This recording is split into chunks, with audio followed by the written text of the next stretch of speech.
নমস্কার বন্ধুরা, আমি রিয়া। আজ আমি আমার জীবনের এমন এক গোপন অধ্যায় তোমাদের সাথে শেয়ার করতে যাচ্ছি, যা শুনলে হয়তো তোমরা আমাকে ঘৃণা করবে, অথবা কেউ কেউ আমার পরিস্থিতির কথা ভেবে দীর্ঘশ্বাস ফেলবে। মানুষ বলে ভালোবাসা নাকি অন্ধ, কিন্তু সেই ভালোবাসা যখন নিজেরই পরিবারের কারোর প্রতি জন্মানো নিষিদ্ধ অনুভূতির রূপ নেয়, তখন সেটা হয়ে ওঠে ধ্বংসাত্মক। গল্পটা শুরু করার আগে তোমাদের কাছে একটাই অনুরোধ, যারা আমাদের চ্যানেলে নতুন তারা অবশ্যই সাবস্ক্রাইব করে বেল আইকনটি প্রেস করে দিও, যাতে আমার মতো আর কোনো নারীর জীবনের গোপন কথা তোমরা মিস না করো।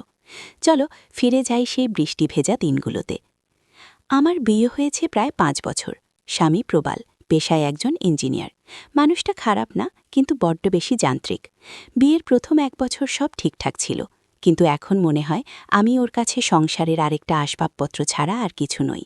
ও সারাদিন অফিস, স্টোর আর মিটিং নিয়ে ব্যস্ত থাকে। আমার একাকিত্ব, আমার শরীরের চাহিদা বা মনের খবর নেওয়ার সময় ওর নেই।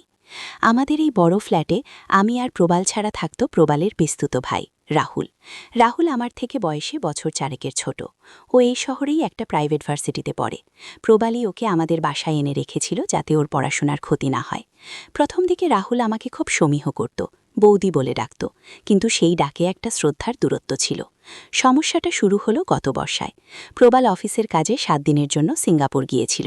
বাসায় আমি আর রাহুল একা। কাজের মেয়েটা সকালে এসে কাজ করে চলে যেত, তারপর সারা দিন আর রাত অফুরন্ত নির্জনতা।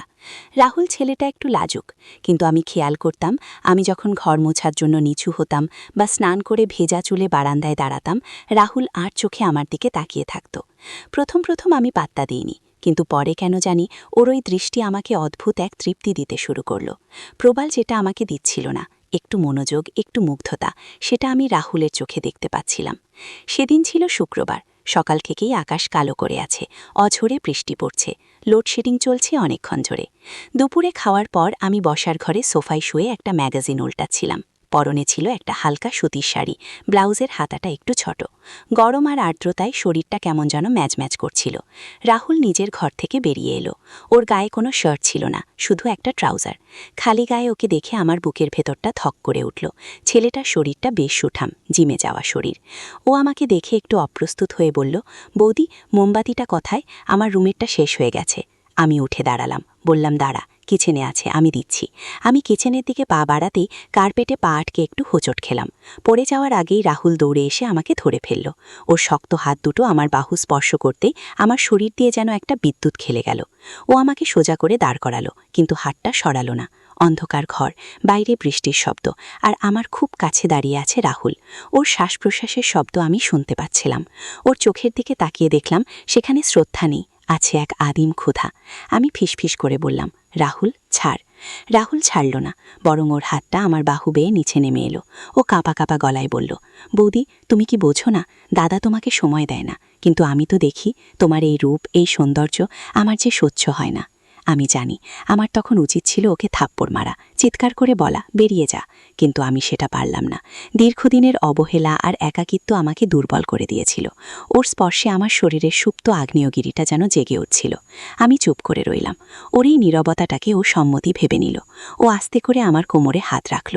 ওর হাতের তালুর উষ্ণতা আমার শাড়ির ভাঁজ ভেদ করে শরীরে ছড়িয়ে পড়ল। আমি চোখ বন্ধ করে ফেললাম। নিজের অজান্তেই আমার শরীরটা ওর দিকে একটু ঝুঁকে গেল। রাহুল সাহস পেল। ও আমাকে নিজের বুকের সাথে আলতো করে চেপে ধরল। ওর খালি বুকের সাথে আমার স্পর্শ লাগতে আমার মাথা ঝিমঝিম করে উঠল। মনে হলো এই মুহূর্তটাই সত্য, সমাজ, সংসার সব মিথ্যা। ওর মুখটা আমার কানের কাছে নিয়ে এসে ফিসফিস করে বলল, আমি তোমাকে ভালোবাসি বৌদি, ভীষণ ভালোবাসি। ওর ঠোঁট আমার গলার কাছে স্পর্শ করতেই আমি কেঁপে উঠলাম। মুখ দিয়ে একটা অস্ফুট কোঙানির শব্দ বেরিয়ে এলো। আমি বাধার বদলে ওর চুলে হাত ঠুকিয়ে দিলাম। শয়তান তখন আমার ওপর ভর করেছে। আমি ভুলে গেলাম ও আমার ছোট ভাইয়ের মতো। আমি ভুলে গেলাম আমি বিবাহিত। রাহুল আমাকে সোফায় বসালো। আমি পুতুলের মতো বসে রইলাম। ও আমার পায়ের কাছে হাঁটু গেড়ে বসলো। আমার হাত দুটো নিজের হাতে নিয়ে চুমু খেতে লাগলো। ওর চোখের দিকে তাকিয়ে আমি দেখলাম এক তীব্র মিনতি। সেদিন বিকেলে বাইরের ঝড় আর আমাদের ঘরের ভেতরের ঝড় একাকার হয়ে গিয়েছিল। রাহুল যখন ওর অনভিজ্ঞ কিন্তু আবেগী হাত দিয়ে আমাকে স্পর্শ করছিল, আমার মনে হচ্ছিল আমি নতুন করে নারী হয়ে উঠছি। ওর প্রতিটি স্পর্শে ছিল ভয়ের সাথে মেশানো এক তীব্র উত্তেজনা। ও যখন আমাকে জড়িয়ে ধরেছিল আমি অনুভব করছিলাম ওর হৃৎপিণ্ডের ধপধপ শব্দ। আমার মনে হচ্ছিল এই ভুলটাই হয়তো আমার জীবনের সবচেয়ে সুন্দর ভুল। কিন্তু সব ভুল তো সুন্দর হয় না, ভুলের মাসুল দিতে হয়। সন্ধ্যার দিকে যখন কারেন্ট এলো তখন আমাদের সম্বিত ফিরল।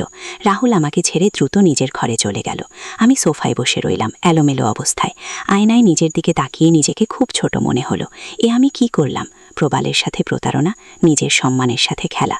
রাতের বেলা ডিনার টেবিলে আমরা কেউ কারো দিকে তাকাতে পারছিলাম না।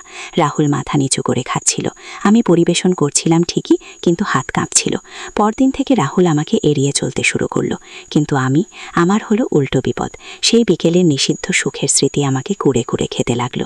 আমি বুঝতে পারছিলাম আমি রাহুলের প্রতি এক অদ্ভুত আসক্তিতে জড়িয়ে পড়েছি। আমি চাইতাম ও আবার আসুক, আবার আমাকে স্পর্শ করুক। আমি রাহুলকে ব্ল্যাকমেল করার বা জোর করার কথা ভাবিনি, কিন্তু আমার চোখের ইশারা বদলে গেল। আমি ওকে দেখলেই একটু অন্যভাবে হাসতাম, ওর ঘরের দরজায় অকারণে গিয়ে দাঁড়াতাম। একদিন ও যখন পড়তে বসেছিল আমি কফি দিতে গিয়ে ইচ্ছে করেই ওর কাঁধে হাত রাখলাম।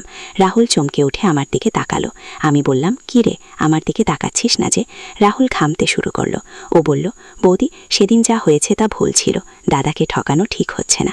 আমি হাসলাম, একটা বিষাক্ত হাসি। বললাম, ভুল তো হয়েই গেছে রাহুল, এখন আর ঠিক বেঠিক ভেবে কি হবে? আমার তো তোকে ছাড়া আর ভালো লাগছে না। রাহুল ভয়ে ভয়ে বলল, বৌদি প্লিজ। এভাবেই শুরু হলো আমাদের এক অদ্ভুত চোর পুলিশ খেলা। আমি ওকে ইমোশনালি দুর্বল করতে শুরু করলাম। আমি ওকে বোঝাতাম প্রবাল আমাকে ভালোবাসে না, আমি কতটা একা। রাহুলের নরম মনে সেটা দাগ কাটত। ও আমার কষ্ট সহ্য করতে পারত না, আর এই সুযোগটাই আমি নিতাম। মাঝে মাঝেই দুপুরে ও কলেজ ফাঁকি দিয়ে বাসায় আসতো। আমরা দরজা বন্ধ করে ঘন্টার পর ঘন্টা গল্প করতাম, আর সেই গল্পের শেষে শরীর কথা বলতো। আমাদের সম্পর্কটা আর শুধু আবেগের মধ্যে সীমাবদ্ধ ছিল না, সেটা এখন পুরোদস্তুর একটা অবৈধ শারীরিক সম্পর্কে গড়িয়েছিল।